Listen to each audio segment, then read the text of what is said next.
Erasmo de Roterdã. Elogio da loucura. A loucura é quem fala. 1. A loucura livra das preocupações. Sei muito bem o conceito que têm de mim os homens e sei também de todo o mal que procuram dizer da loucura, mesmo entre os loucos. Entretanto, sou eu a única capaz de alegrar os deuses e os homens. Hoje mesmo, a prova incontestável aí está, porquanto bastou aparecer diante deste numeroso auditório para fazer brilhar em todos os olhos uma radiante alegria. De fato, o rosto de todos se ergueu fixo em mim, e vosso amável riso me aplaudiu alegremente. Todos aqui distingo-vos embriagados com o néctar dos deuses de Homero, néctar misturado com um pouco de nepente. Entretanto, há pouco estivestes sentados, preocupados e tristes, como se recém-saídos da caverna de Trofônio, quando o belo sol se revela à terra a sua face dourada, ou quando, após um rígido inverno, a primavera retorna com sua doce brisa, tudo muda de aspecto na natureza. Tudo se rejuvenesce com novas cores. De igual modo, tão logo me vistes, vossa fisionomia se transformou. Foi suficiente me mostrar para obter o que respeitáveis oradores só conseguem com seus discursos preparados com grande esforço, ou seja, expulsar a tristeza de vossas almas. 2. Argumento do discurso. Se fizerdes questão de saber por qual motivo me revesti hoje desta roupagem inusitada, vou dizê-lo tão logo prestardes um pouco de atenção. Não com aquela atenção com que se costuma ouvir as pregações sacras, mas com aquela que nas praças dais aos charlatães, aos palhaços e aos bobos, ou ainda com as orelhas de asno que o nosso rei Midas exibia diante do deus Pan. Achei interessante transformar-me em sofista diante de vós, não como aqueles que inculcam na juventude ninharias fastidiosas e lhes ensinam a discutir mais obstinadamente que as mulheres, mas intimando esses antigos que, para evitar o apelativo desonroso de sábios, preferiram o de sofistas, cuja principal cogitação consistia em elogiar os deuses e os heróis. Ireis, pois, ouvir o elogio não de um Hércules ou de um Solon, mas de mim mesma, isto é, da loucura. 3. A loucura se autoelogia. Vamos deixar de lado os sábios que invocam a insanidade e a impertinência para aquele que tece seu próprio elogio. Se isso é ser louco, nada me convém melhor. De fato, que poderia ouvir melhor a loucura do que enaltecer sua própria glória ao som do clarim, do que entoar seus próprios louvores. Quem poderia pintar-me com mais veracidade? Não sei de ninguém que me conheça melhor do que eu mesmo. Além do mais, acredito mostrar com isso maior modéstia do que certos doutos ou famosos que, por um pérfido pudor, subornam em seu proveito a bajulação de um orador ou as invenções de um poeta em troca de dinheiro, ouvem dele seus elogios, que são, na verdade, um monte de mentiras. Entre mentes, nosso pudico personagem abre a cauda em leque como um pavão, levanta a crista enquanto os descarados aduladores comparam sua nulidade aos deuses e o propõem, embora sabendo tratar-se do contrário, como um modelo de todas as virtudes. Afagam essa gralha de penas emprestadas, branqueiam esse etíope e apresentam essa mosca tal qual elefante.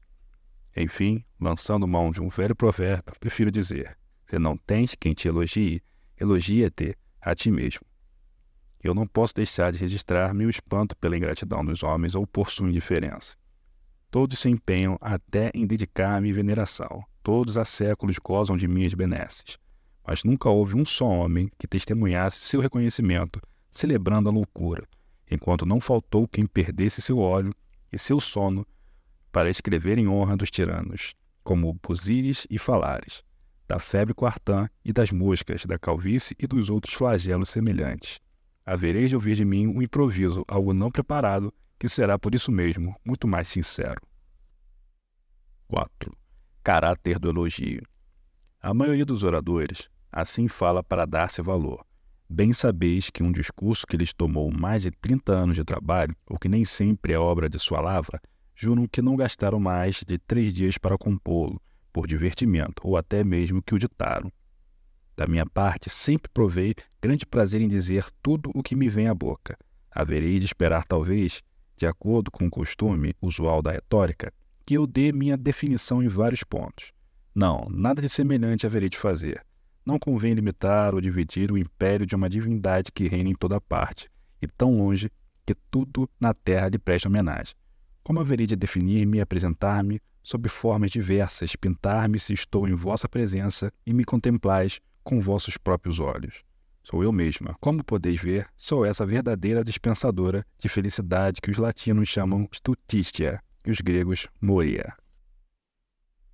5. A sinceridade da loucura. Se quer haver necessidade de dizê-lo, eu me revelo, como já se disse, com meu rosto e meus olhos, e se alguém quisesse me tomar por Minerva ou pela sabedoria, eu o haveria de desiludir sem palavras, por um só olhar, que é o espelho menos mentiroso da alma. Não uso disfarce, não dissimulo no rosto o que não sinto no coração. Sou sempre igual a mim mesma. Não ponho máscara como aqueles que pretendem representar um papel de sábios e andam desfilando como macacos vestidos de púrpura, como asnos com pele de leão. Que se vistam com disfarces quanto quiserem, que suas orelhas sobressalentes revelarão sempre midas ocultos. Na realidade, é uma espécie ingrata de homens, conquanto pertencentes à minha clientela, espécie que se envergonha publicamente de meu nome, mas ousa aplicá-lo a outros como ofensa.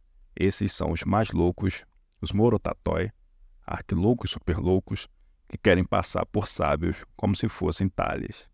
Não deveríamos, portanto, chamá-los morossofói, sábios loucos? 6. A loucura é transparente em todos. Desse modo, pareceu-me melhor imitar esses retóricos de nossos dias, que se consideram como deuses por usarem dupla língua, como sanguessugas, e acham maravilhoso inserir em seu latim alguns pequenos vocábulos gregos, mesmo fora de propósito, como o mosaico de seus discursos. Se acaso lhes faltarem as palavras estrangeiras, recorrem a pergaminhos polorentos, de onde extrai 4 ou 5 velhas fórmulas que lançam poeira aos olhos do leitor, de modo que aqueles que os entendem se impertigam e aqueles que não compreendem passam a admirá-los ainda mais. De fato, os homens encontram seu supremo prazer naquilo que soa como totalmente estranho. Sua vaidade tem interesse nisso. Eles riem, aplaudem, movem as orelhas como os asnos para mostrar que entenderam muito bem. Muito bem, é isso mesmo. Mas volto ao meu tema. 7. As origens da loucura. Agora, portanto, sabeis meu nome, homens. Mas que epíteto acrescentar? Superloucos? Que seja. A deusa loucura não pode classificar de modo mais honesto seus adoradores. Mas não se sabe bem de onde venho. E é isso que eu vou tentar explicar-vos com o prestimoso auxílio das musas. Não foi Caos, nem Orco, nem Saturno, nem Japeto. Nenhum desses deuses caducos e poerentos foi meu pai. Nasci de Plutão, que não levem a mal Homero, Hesíodo e o próprio Júpiter, pai dos deuses e dos homens. Um simples gesto dele, hoje, como outrora, resolve o mundo sagrado e o mundo profano.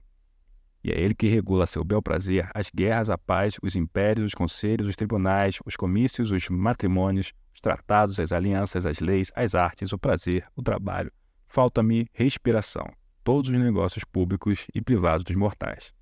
Sem seu auxílio, a totalidade das divindades poéticas, melhor dizendo, os próprios deuses de primeira grandeza não existiriam, ou pelo menos passariam necessidade em sua morada. Aquele que tivesse irritado, nem a própria Palas o salvaria, e aquele que protege poderia rir-se até mesmo de Júpiter de suas setas. Esse é precisamente meu pai, de quem me orgulho. Ele não me gerou de seu cérebro, como fez Júpiter com essa triste e cruel Palas, mas fez-me nascer na juventude, a mais famosa e alegre de todas as ninfas. Entre eles, não subsistia nenhum laço do deplorável casamento para produzir um ferreiro deficiente como Vulcano. Sou filha das relações do amor somente, como diz nosso Homero, que é infinitamente mais terno. Não penseis, peço-vos naquele Plutão caduco e cego, descrito por Aristófanes. Meu pai foi um Plutão ainda robusto, cheio de calor da juventude, e não somente por sua juventude, mas também, sem dúvida, pelo néctar que acabara de sorver aridamente aos goles do banquete dos deuses. 8. A infância da loucura. Se me perguntardes onde nasci, por quanto a nobreza hoje depende, acima de tudo, do local em que alguém dos seus primeiros viagidos ficais sabendo que não nasci na ilha errante de Delos, nem no mar agitado por mil ondas, nem nas grutas azuladas. Nasci nas ilhas afortunadas, onde as colheitas se realizam sem semeadura e sem trabalho. Nelas, trabalho, velhice e doença são desconhecidos.